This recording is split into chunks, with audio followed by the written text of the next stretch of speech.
कभी कभी एक चुनाव का नतीजा किसी इलाके की पूरी कहानी बता देता है।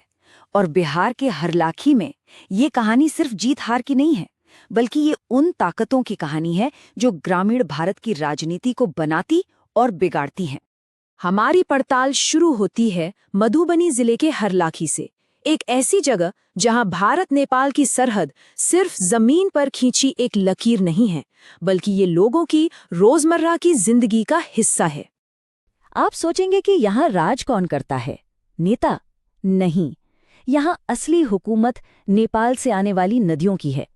हर साल जब बाढ़ आती है तो वो सिर्फ जमीन नहीं, लोगों की तकदीर भी बदल देती है। सोचकर देखिए, एक ऐसी अर्थव्यवस्था जो जाने वालों पर चलती है। यहाँ कोई बड़ा उद्योग नहीं है, इसलिए घर चलाने के लिए नौजवानों को दिल्ली, पंजाब जैसे शहरों का रुख करना पड़ता है, और फिर उनके भेजे पैसों से ही घर का चूल्हा जलता है। 36,236 ये सिर्फ एक नंबर नहीं है। 2025 के विधानसभा चुनाव में ये जीत और हार के बीच का अंतर था, एक ऐसा फासला जो अपने आप में एक पूरी कहानी है। तो सवाल ये उठता है कि इतना बड़ा आंकड़ा आखिर हमें बता क्या रहा है? ये सिर्फ एक चुनावी जीत नहीं है, ये उन गहरी ढांचागत सच्चाइयों की तरफ इशारा है जिन्हें समझना बेहद जरूरी है। तो चलिए सबसे पहले 2025 के जनादेश को ही जरा बारीकी से देखते हैं कि आखिर ये चुनावी नतीजे हमें क्या बताते हैं। देखिए, आंकड़े कहानी खुद बताते हैं। जीतने वाले जेडीयू उम्मीदवार को लगभग आधे वोट मिले, जबकि विपक्ष का वोट कई हिस्सों में बटा हुआ नजर आता है।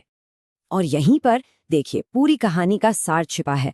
एक तरफ जीतने वाले गठबंधन ने अपने वोट बैंक को बड़ी सटीकता से एक साथ जोड़ा, और दूसरी तरफ विपक्ष का कोर वोटर बेस बुरी तरह से बिखर गया।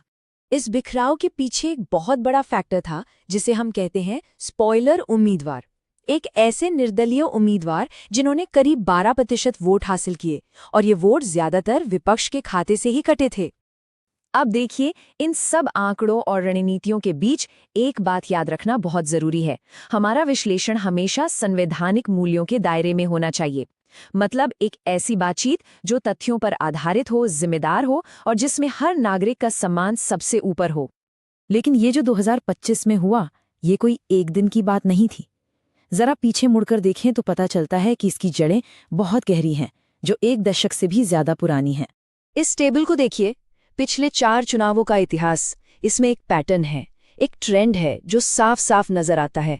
एक ही कहानी बार बार दोहराई जा रही है।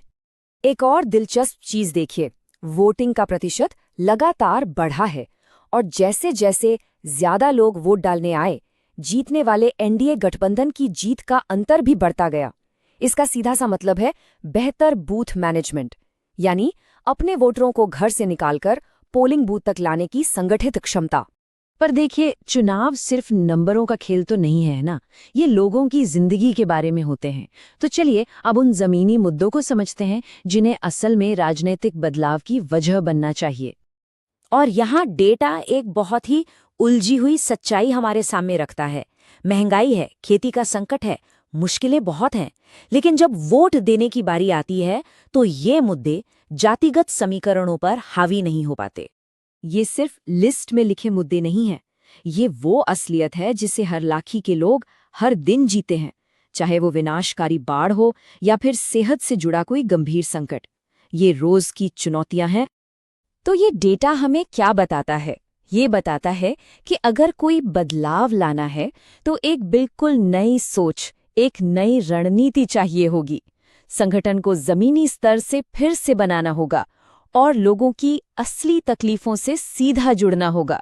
तो अब ये सब हमें भविष्य की तरफ ले जाता है, और हरलाखी के सामने जो सबसे बड़ी, सबसे बुनियादी चुनौती है, उसकी तरफ।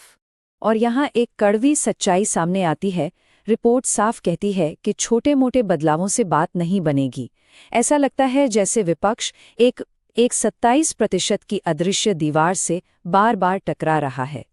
और यहीं पर हमें ये याद रखना होगा कि ये सारा विश्लेषण, ये सारे आंकड़े सिर्फ हार जीत तय करने के लिए नहीं है। असल गवर्नेंस का मतलब होता है लोगों की गरिमा, उनका सम्मान लौटाना।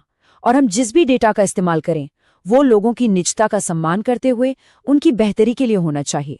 तो आखिर में ये एक बड़ा सवाल हमारे सामने खड़ा होता है, क्या डेटा और गवर्नेंस पर आधारित राजनीति का एक नया तरीका, एक नया मॉडल हरलाखी की इस दशकों पुरानी राजनीतिक कहानी को बदल सकता है?